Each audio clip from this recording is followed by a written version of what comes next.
السلام علیکم میرے دوستو، صرف 5 منٹ کا مدرسہ قرآن و حدیث کی روشنی میں یہ ایک نیا ٹاپک میں آپ لوگوں کے لیے لے کے آیا ہوں، جس میں ہم یہ جانیں گے کہ آپ 5 منٹ کے مدرسے میں کس طرح سے اپنی زندگی کو دین اور اللہ کے رسول کی باتوں کے حساب سے بہتر بنا سکتے ہیں۔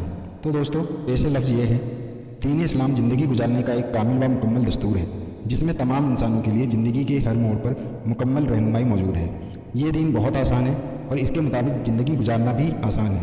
اسی میں دونوں جہاں کی کامیابی کا راز چھپا ہوا ہے۔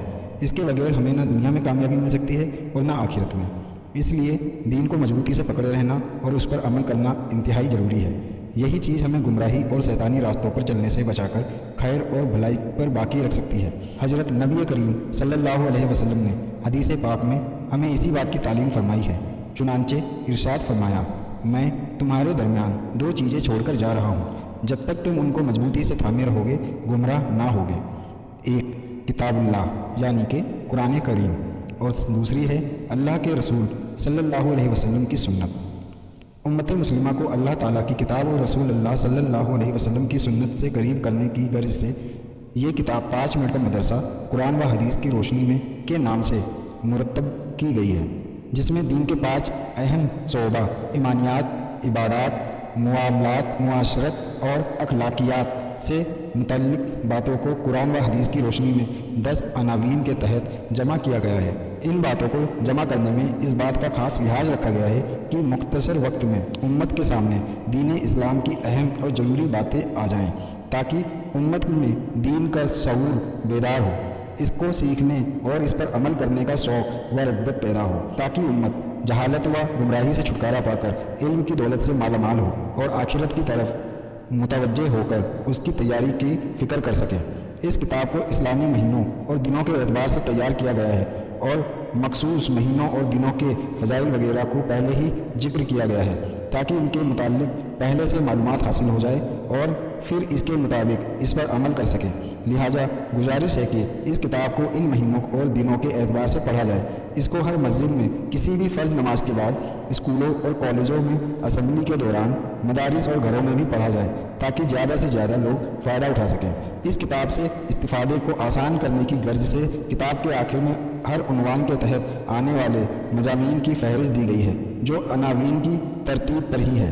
اللہ تعالیٰ سے دعا ہے کہ تمام لوگوں کو دین پر چلنے اور اس کے مطابق زندگی گزارنے کی توفیق عطا فرمائے اور ہماری کوشش کو قبول فرما کر اس کتاب کو امت کے حق میں نافع بنائے اور ہمارے لیے ذخیرہ آخرت بنائے، آمین۔ تو دوستو، کتاب میں بیان کیے گئے 10 عناوین کا مختصر تعارف اس طرح سے ہے۔ 1. اسلامی تاریخ۔ اس عنوان کے تحت اس جلد میں انبیاء کرام کی زندگی کے حالات کو بیان کیا گیا ہے، تاکہ معلوم ہو کہ ان حضرات نے دین کی تبلیغ و اشاعت اور لوگوں تک اللہ تعالیٰ کے پیغام کو پہنچانے میں کیسی کیسی قربانیاں دی ہیں، اور اس راہ میں پیش آنے والے حالات اور تکلیفوں کو برداشت کر کے کس قدر صبر و شکر کا مظاہرہ کیا ہے۔ خاص طور پر نبی آخر الجمع آپ صلی اللہ علیہ وسلم کی مبارک زندگی کے تفصیل سے بیان کیا گیا ہے، کیونکہ آپ کی سیرت طیبہ پوری انسانیت کے لیے قابل تقلید نما ہے۔ 2. اللہ کی قدرت۔ حضور صلی اللہ علیہ وسلم کا معجزہ۔ اللہ کی قدرت سے کائنات کے خالق و مالک کی مخلوقات اور ان کی خصوصیات میں غور و فکر کا جذبہ پیدا ہوگا اور اس کی بے مثال کاریگری کو سن کر ایمان میں تازگی پیدا ہوگی۔ ساتھ ہی آپ صلی اللہ علیہ وسلم کے معجزات کا ذکر کیا گیا ہے۔ اس کو پڑھ کر اپنے بلند مرتبہ پیغمبر آپ صلی اللہ علیہ وسلم کی عظمت و بزرگی کا احساس ہوگا اور ہماری ایمان کیفیت میں اضافہ ہوگا۔ 3. ایک فرض کے بارے میں۔ فرض اور واجب کی اہمیت و ضرورت کے پیش نظر اس عنوان کے تحت فرائض و واجبات اور ان کے متعلق ضروری باتوں کا ذکر کیا گیا ہے، جس پر عمل کرنا ہر مسلمان کے لیے نہایت ضروری ہے۔ 4. ایک سنت کے بارے میں۔ اس عنوان کے تحت آپ حضور صلی اللہ علیہ وسلم کی زندگی کے اعمال اور قرآن و حدیث سے ثابت شدہ دعاؤں کا ذکر کیا گیا ہے، تاکہ انسان اپنی زندگی کے ہر لمحے کو آپ حضور صلی اللہ علیہ وسلم کے طریقوں کے مطابق گزار سکے۔ 5. ایک اہم عمل کی فضیلت۔ اس عنوان کے تحت فرائض و واجبات کے ساتھ دیگر اعمال و افعال پر امت کو کھڑا کرنے کے لیے ان کے فضائل اور ان پر اللہ تعالیٰ کے انعامات کا تذکرہ کیا گیا ہے، تاکہ عمل کا شوق و رغبت پیدا ہو۔ 6. ایک گناہ کے بارے میں۔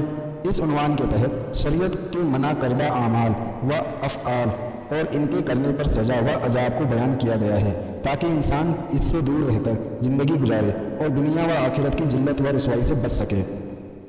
7. دنیا کے بارے میں۔ اس عنوان کے تحت قرآنی آیات اور آپ حضور صلی اللہ علیہ وسلم کے قول و عمل کی روشنی میں دنیا اور دنیاوی چیزوں کی حقیقت اور اس کی الگ تھلگ رہ کر زندگی گزارنے کی رغبت دلائی گئی ہے تاکہ انسان دنیا میں مشغول ہو کر دین و شریعت سے غافل نہ ہو جائے۔ 8. آخرت کے بارے میں۔ اس عنوان کے تحت مرنے کے بعد کی زندگی کے حالات، دنیا میں کیے ہوئے اعمال و جزا و سزا اور ان کی صورتوں کا ذکر کیا گیا ہے تاکہ انسان اس کو سامنے رکھ کر آخرت کی تیاری کر سکے۔ 9. قرآن طبّت نبوی سے علاج۔ اس عنوان کے تحت مختلف بیماریوں کے بارے میں طب نبوی سے علاج اور قرآنی آیات کی خصوصیات کو بیان کیا گیا ہے۔ اس سے جہاں دوسرے فائدے ہوں گے وہیں اسلام کے متعلق مکمل دستور زندگی اور کامل نظام حیات ہونے کا یقین بھی پیدا ہوگا۔ 10. قرآن کی نصیحت یا پھر نبی کی نصیحت۔ دین مکمل اور خیر خواہی کا نام ہے، اسی مناسبت سے اس عنوان کے تحت قرآن و حدیث کی جامع نصیحتوں کو بیان کیا گیا ہے۔ آخر میں اللہ تعالیٰ سے عمل کی توفیق کی دعا کی مانگ کرتے ہیں۔ اللہ تعالیٰ آپ کو اور ہم کو سننے اور پڑھنے سے زیادہ عمل کرنے کی توفیق عطا فرمائے۔ آمین و ثم آمین۔